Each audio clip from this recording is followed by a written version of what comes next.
This is a third and fourth stimulus check update. The IRS is requesting that certain people send back their stimulus check to the IRS. I'm going to give you the 3 reasons why you may have to send back your stimulus check. President Biden met with Democrats and Republicans talking about the upcoming infrastructure bill. This is the same bill that over 70 lawmakers are requesting a 4th stimulus check in. I'm going to let you know what happened in that meeting, then I'll answer the questions you leave for me in the comments. I hope you're having a wonderful day. If you appreciate these fact-based, fast-paced updates, then hit the like button down below. So I went to the beach yesterday with my 2 daughters. I got a little burnt, as you can see on my face and over here, but my 2 daughters had a lot of fun playing in the sand, but they didn't get burnt, fortunately. Just be careful out there with the warmer weather and the sun.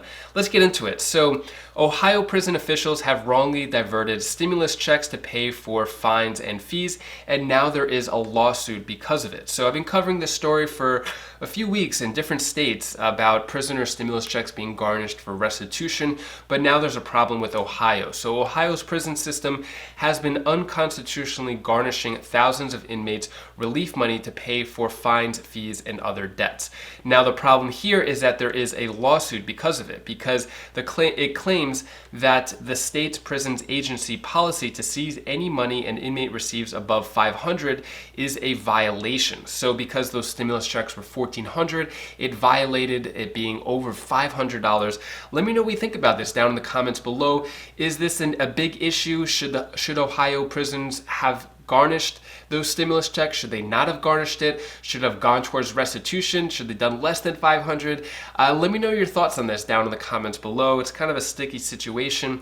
Let's talk about how some people might need to return their $1,400 stimulus check. So this is in reference to anybody who has received the third $1,400 stimulus check. I'm going to give you the 3 reasons why you may have to return that stimulus check back to the IRS. So first reason is for ineligible recipients. So this is for non-resident aliens, which means that people who are not U.S. citizens, who don't have a green card and haven't been in the country for the required amount of time.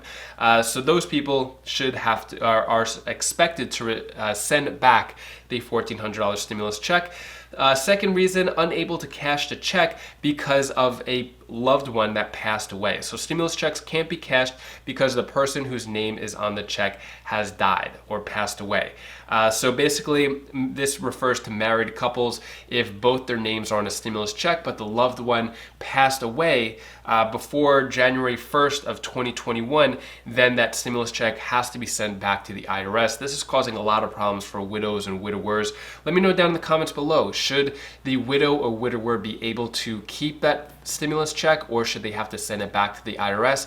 Let me know your thoughts on that. The third reason is if you don't want or need the money, which is pretty bold of the IRS, saying if you don't want or need your stimulus check, send it back to the IRS, because I'm sure they can make good use of it. I'm going to stop you there. Don't send your stimulus check back to the IRS if you don't want or need it. Give it to someone who could use it and help someone else out.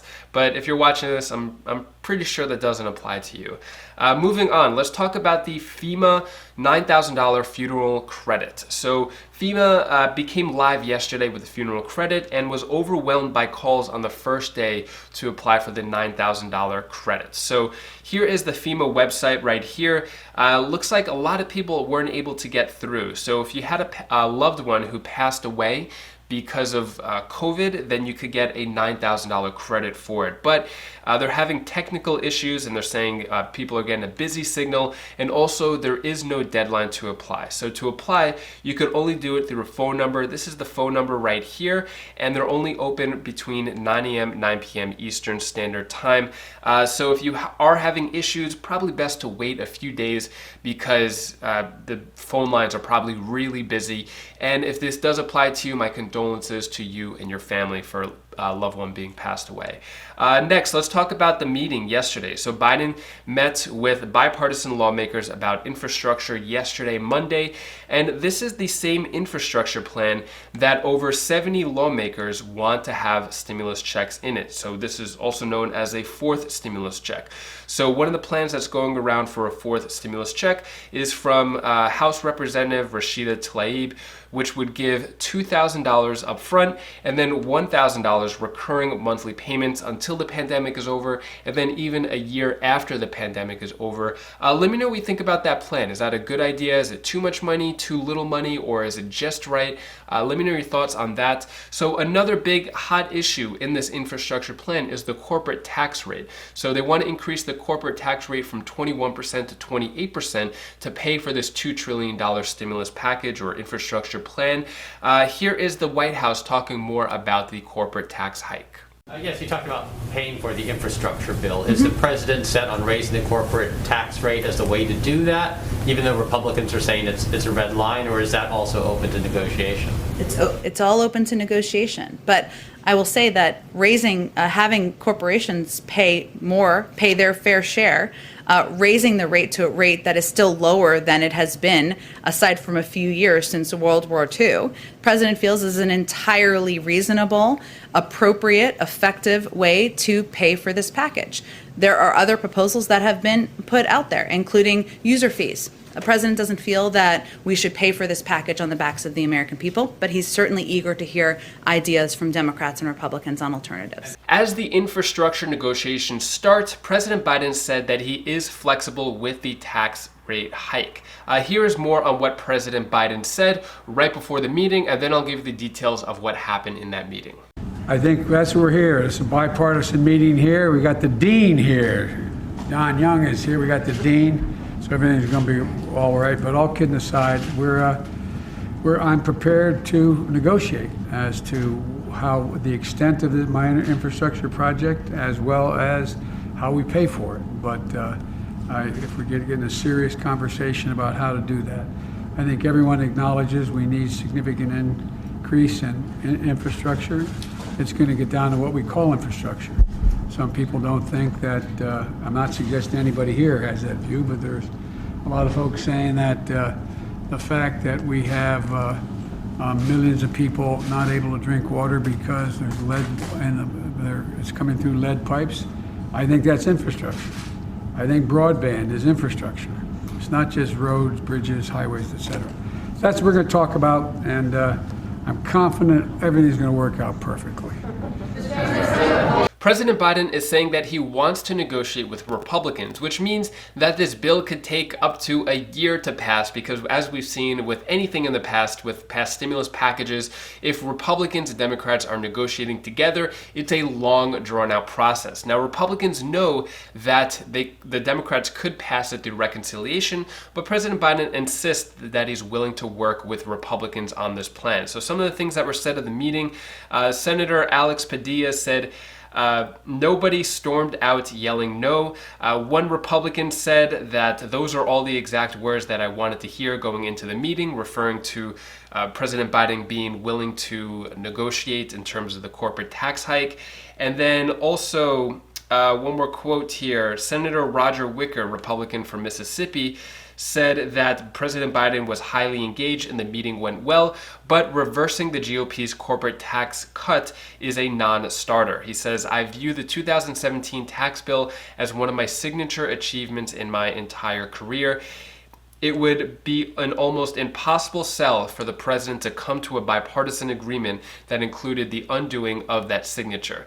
Now, this puts Democrats in a very tough situation because that corporate tax hike is the way that they're going to pay for the $2 trillion plan. And they can't get this $2 trillion plan without the Republican support. So it's kind of another catch-22, which means that it's probably going to be a really long time until this passes. I'll keep you updated on that. Next, I'm going to answer the questions you leave for me in the comments. Neil Tate asks, do politicians lie? That's a tough question. Well, the real question is, when do politicians not lie? I think there are good politicians, but I feel like part of the game is you have to play by the rules, and lying is just one of those, unfortunately. Lucy Ferrante asks, will the income requirements be the same as the last one? I'm assuming you're referring to the fourth stimulus check. We don't know yet, but I have a feeling if there is a fourth stimulus check, it's going to be a lot more targeted compared to the third stimulus check and the other ones. Next question. Elvia Barella says, that would be great for the fourth stimulus check. The question is when? We have no idea. We don't even know if the fourth stimulus check is going to be in the bill, when it's going to pass, when this will be issued, so we have no idea yet. I'll definitely keep you updated as soon as I find out more info. Frederick Logan asks, how did you land such a beautiful wife, my friend? Beautiful family. Thank you so much. Yeah, I'm definitely lucky to have my wife in my life. We actually met kayaking in the Hudson River in New York, and then we've been together ever since. Joshua Brooks asks, so I filed my 2019-2020 taxes and I've received my tax return but not the third stimulus payment. IRS says status not available. It could be a mailed paper check if you haven't received it yet, because they don't even have any more direct deposit dates besides the April 14th date for veterans. So it could be in the mail. Unfortunately, there's nothing else you could do at this point. Twisted Tatey asks, what is the plus-up check and when will people receive it? So this past week, plus-up checks were sent out. A plus-up check is any additional stimulus check money that you're owed. So if this was missing money for a dependent, or if your income changed, when you did your taxes in 2020, if it decreased, then you could get more of a stimulus check amount. So that's what the plus-up checks are, mainly for dependents. So yeah, last week it was either sent via direct deposit or mailed out. That is all the stimulus news I have for you today. To hopefully cheer you up a bit, here is my daughter Bella's tip of the day. Bye. And hi guys, this is Bella. This is the tip of the day. That's just my sister clip, but now we're doing my clip. So what I'm talking about now is to you, like, when someone's hurt, you should definitely help them, because that if it's like really bad, then you should actually help them. Like, I helped a couple of my friends and they loved it. So that's what I want to say for today.